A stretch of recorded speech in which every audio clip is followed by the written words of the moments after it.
What's up, guys? That really gross guy here. We're back. Shut up, Lotus. Shut up. Alright, so I'm gonna let the Lotus speak real quick because we all know how much she likes to talk in the beginning of the mission.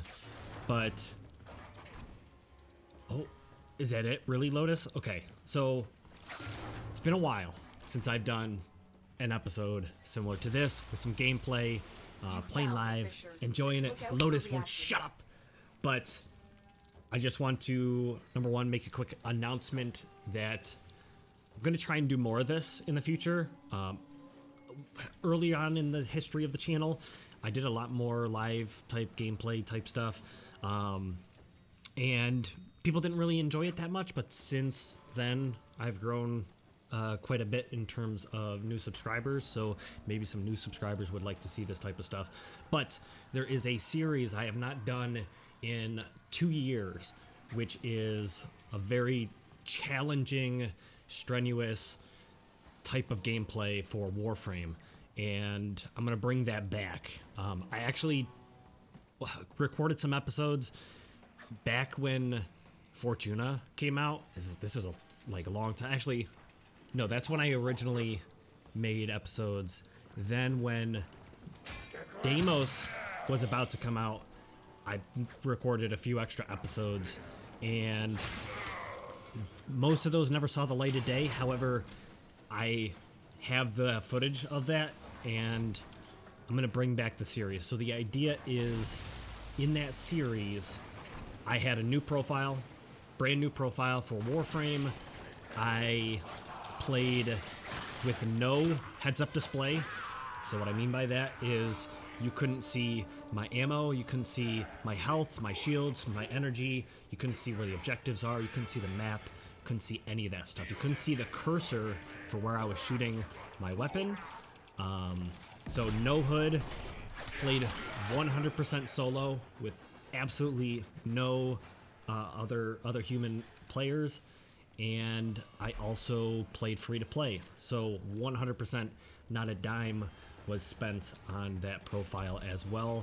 The goal for that series was to not only make Warframe significantly more challenging, but to get myself to be so familiar with the game, the weapons, the Warframes, to the point where I guess you could say that a heads-up display wasn't necessary.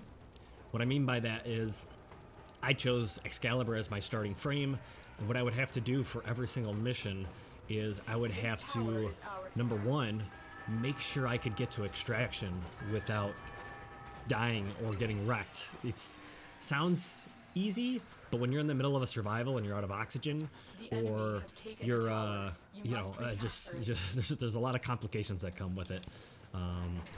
Things like that. Boss fights, could definitely be problematic. And of course, being free to play, I have to earn absolutely everything in the game.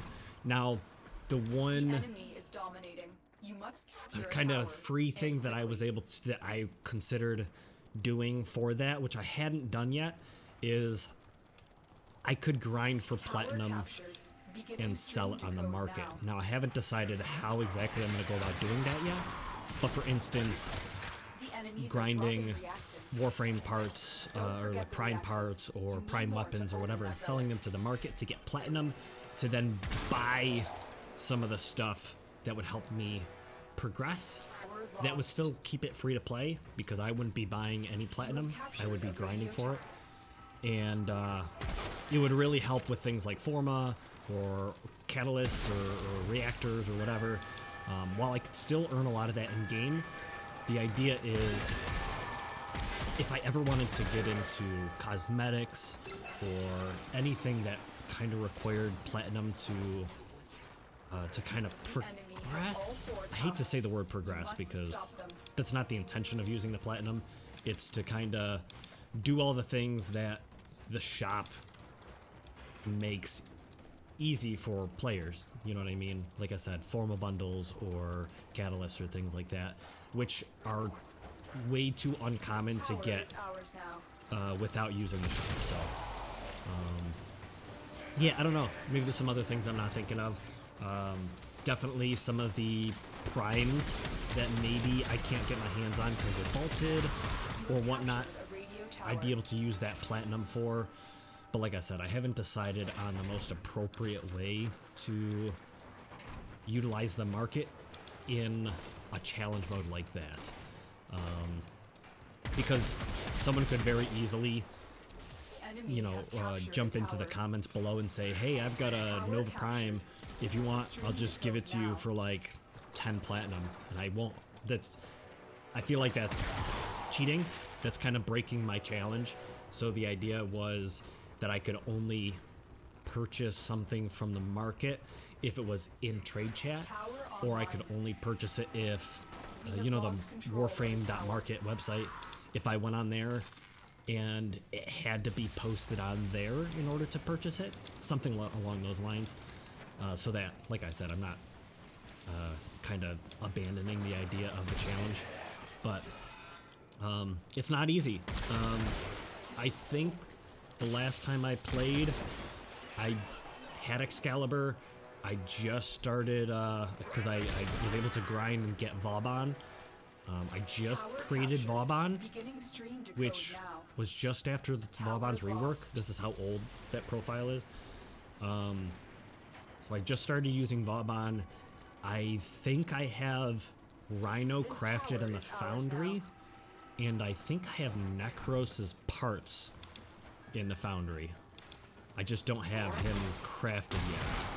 But the idea was for me to go after Necros, because Necros would help me in my grind significantly. And then Rhino is just a really good early game frame for some of the more difficult stuff. He's kind of a really good go-to for just surviving. But yeah, so the missions are difficult, strenuous. The hardest part about that challenge mode is the open world. And that is actually where I left off when I was recording, is Fortuna, because I was trying to progress in Fortuna and I would have to walk the map trying to find where the objectives were for hours. And because of that, I didn't get a whole lot done in an entire day's worth of recording. So it kind of burnt me out just a tiny bit, and that's where I kind of stopped playing that series, but I enjoyed it.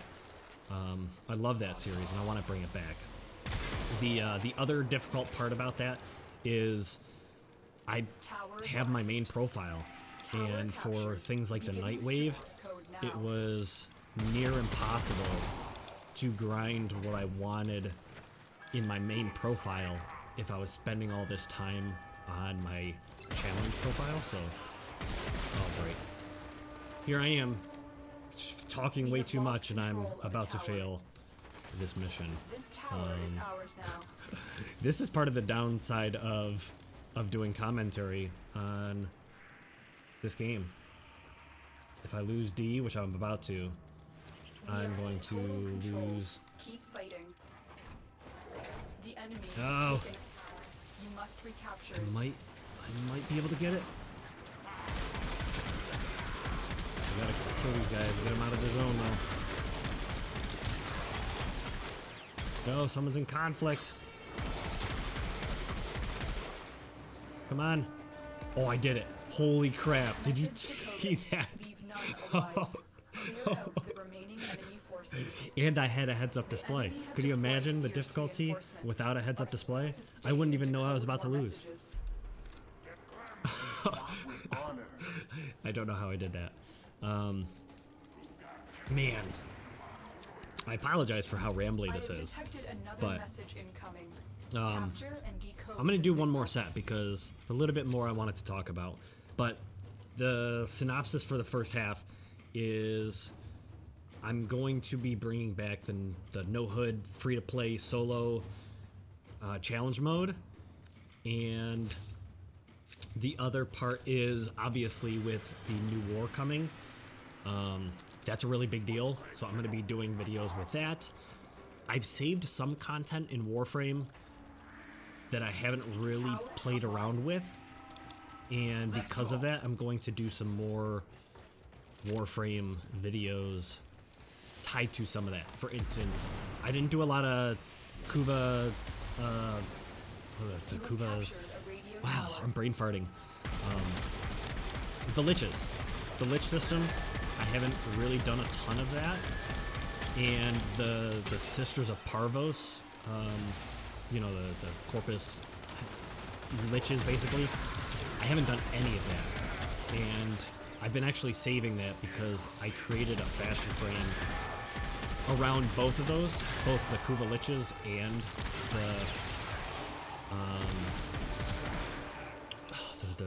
the Sisters of Parvos. And I wanted to do kind of a mini-series around those. So we're going to bring that back. Just a little sneak peek idea of what that is. I have a Kuva, or a Kuva, well, a Kuva Hunter Mesa from the Grax line that I completely, you know, kind of farmed up. And I was going to have my fashion frame kind of progress as I killed more Kuva Liches. And then at the same time, I created the a Nyx. Oh, was it the Nyx has, I think, the Ambassador primary. Oh, I can't remember her loadout, but the idea is I have a Corpus Sisters of Parvos Hunter using the Nyx. What the hell is the name of the Tenogen skin? I guess you'll have to wait and see. But I created that, and I wanted to do a mini-series around that as well. But I do have to go back and, like I said, pick up some of the content that I have been neglecting to do. And I saved that so that when the new war comes out, I don't burn out on new war content. Even though it's probably going to be story, and I probably won't be able to kind of divert from the story in the middle of it. I don't know. It depends. It depends on what type of gameplay, game modes come with the new war. If there is like a whole new game mode, in order for me to not burn out on that game mode, what I think I'll do is I'll go back, do a Kuva Lich or the Sisters of Parvos. I'll go fight the Ropalolist for the first time, or I'll go back and do the arbitrations, which I haven't done since the Disruption game mode came out. Yeah, there's just little tidbits of content that I either haven't done or I haven't done in years that I want to go back and revisit. So I think that's going to be what I'm going to do for future Warframe stuff and things. But I know I've been neglecting doing my Tenogen spotlights, which just take a ton of time. I have quite a bit of it recorded. It's just a matter of sitting down and doing it. And to be honest, editing for sometimes 10 to 20 hours on a video that's maybe 10 minutes long that only a couple hundred people might even watch. Actually, I remember my Mag Alatus Tenogen Spotlight had like 50 people see it, and not gonna lie, it's a little bit discouraging when you put a ton of time into something and and not a lot of people see it. But that's part of the reason why I do quick looks all the time. As soon as the new Tenogen stuff comes out, I do quick looks because I know a lot of people they enjoy that format, even though it is a little bit lengthy.